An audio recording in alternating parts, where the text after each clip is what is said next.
আজ একটি বাস্তব একটি গল্প বলবো। গল্পটি যদিও এক অসহায় বাবার। আসলে আমি দেখতাম, আমি তাকে মামা বলে ডাকতাম।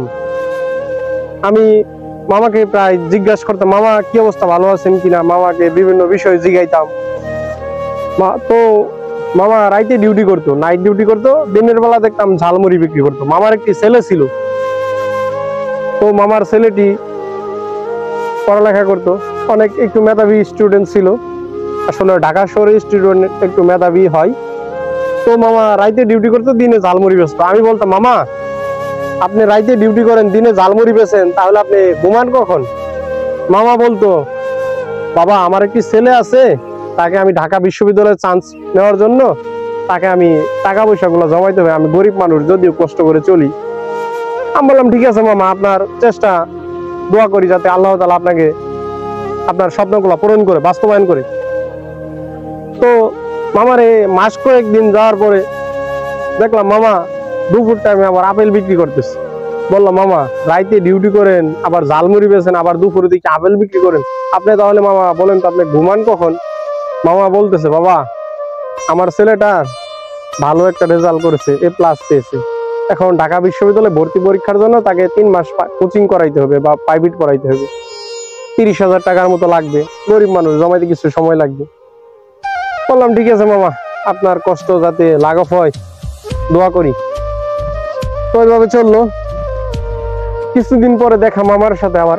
মামা খুশি মুখে বলতেছে, বাবা আমার ছেলে তো ঢাকা বিশ্ববিদ্যালয়ে ভর্তি পরীক্ষায় চান্স পেয়েছে। মিষ্টি খাওয়াইলো আমাকে। আমি বললাম, মামা ঠিক আছে, আপনার আশা আল্লাহ তাআলা আপনাকে পূরণ করেছে, আপনার জন্য আরো দোয়া করি, ভালো কিছু করুক, আপনার ছেলে ভালো একটা চাকরি বাকরি পাক, আপনার কষ্টগুলা দূর করুক। তো এইভাবে চলতে থাকে।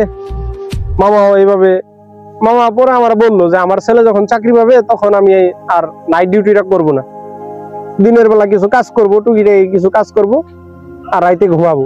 আমি বললাম, ঠিক আছে মামা, আপনার কষ্টগুলা যাতে আল্লাহ তাআলা দেখে এবং শুনে, আমি দোয়া করি। তো রোজ যাওয়ার পথে মামার সাথে আমার দেখা হইতো। তো 1-1.5 বছর পরে মামা আমাকে বলতেছে, বাবা কাইন্দা কাইন্দা বলতেছে, বাবা আমি মনে হয় পারলাম না। আমি বললাম, কে মামা? পরে বলতেছে, বাবা আমার ছেলে ঢাকা বিশ্ববিদ্যালয়ে চান্স পেয়েছে ঠিকই, আমি পরিশ্রম করে এই যে টাকাগুলা দিতাম, আমার ছেলে এই টাকাগুলা দিয়া নেশা করতো, ইয়াবা খাইতো। আজ আমার সাথে খারাপ ব্যবহার করে, টাকা না দিতে পারলে বাবার সাথে খারাপ ব্যবহার করে। আমি তখন মামাকে বলছিলাম, মামা আসলে সায়েন্সে পড়াইলি যে ঢাকা বিশ্ববিদ্যালয়ে চান্স পাইলি যে একজন ভালো আদর্শ ছাত্র বা আদর্শ ছেলে হয় তা না মামা। তাকে যদি আপনি ইসলামিক কিছু জ্ঞান শিক্ষা দিতেন, তাহলে আজ হয়তো এই কষ্ট করা টাকা দিয়ে সে ইয়াবা খাইতো না বা নেশা খাইতো না। আপনার কষ্টটা কিছুটা হলে বুঝতো, বাপের কষ্টটা বুঝতো, বোঝার চেষ্টা করতো। আসলে ভাই, সবাই একদিন বুঝবে, যখন তোমার নিজের বাবা তোমাকে এত কষ্ট করে রাতের বেলা ডিউটি করছে, দিনে ঝালমুড়ি বেচছে, দুপুরে আপেল বেচছে, এই টাকাগুলা দিয়ে যখন তোমাকে দিছে, তুমি নেশা খাইছো। বাবার স্বপ্ন তো তুমি জীবনে কোনোদিন পূরণ করতে পারবে না। তুমি ছেলে মেয়ের নামে এই পৃথিবীতে কলঙ্ক শুধু।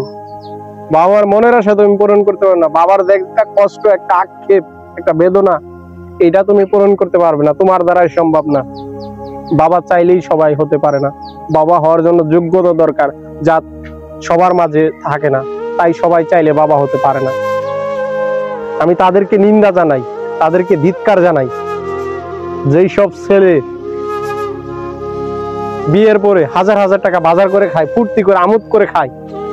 আফসোস লাগে আমার, বাপের জন্য একটি 500 টাকা দিয়ে একটি লঙ্গি কিনে দিতে পারে না, একটি কাপড় কিনে দিতে পারে না মায়ের জন্য, বৃদ্ধ বাবা মার জন্য। মাকে একদিন বাজার করে খাওয়াইতে পারে না, বাবাকে ভাত কাপড় দিতে চায় না। এই সমাজের কিছু কুলাঙ্কার ছেলে মেয়ে, তাদের কপাল পোড়া ছাড়া আর কিছু নাই। তাদের এই পৃথিবীতে থাকার কোনো অধিকার নাই, তারা অধিকার হারিয়ে ফেলেছে। কি বলবো ভাই, আজকে ভাষাই খুঁজে পাইতেছি না। আজ ওই বাবার দিকে তাকান, যে রাতে ডিউটি করেছে, দিনে আপেল বিক্রি করছে, মুড়ি বিক্রি করছে, তার ছেলে যদি হয় নেশাখোর, ভালো মানুষ কোথায় পাবেন? জীবন সুন্দর করা সম্ভব না ইসলামিক জীবন ছাড়া। প্রত্যেকটি বাবার দরকার, প্রত্যেকটি মায়ের দরকার ইসলামিক কিছু শিক্ষা দেওয়া। তাহলে আজ ওই বাবার মতো সেই ছেলেটি আজ নেশা করতো না। মামা আমাকে প্রায় বলতো, বাবা আমি যুদ্ধে হেরে গেছি, আমি যুদ্ধে জয় লাভ করতে পারি নাই। মামা আমাকে কষ্টের কথাগুলো যখন খুলে বলতো তখন আমি কাঁদতাম হাউ মাউ করে, যে মামার মতো একজন লোক যখন সাকসেস হতে পারে না এই পৃথিবীতে, এটা কি বাস্তবতা? জীবন বদলাতে চাইলে কিছু কাজ করতে হবে, কিছু নলেজ থাকতে হবে, সাধারণ জ্ঞান থাকতে হবে, যা সবাই পারে না। আমার মামাকে আমি দেখেছি, সে মাটির ভিতরে গড়াগড়ি পারে কাঁদছে।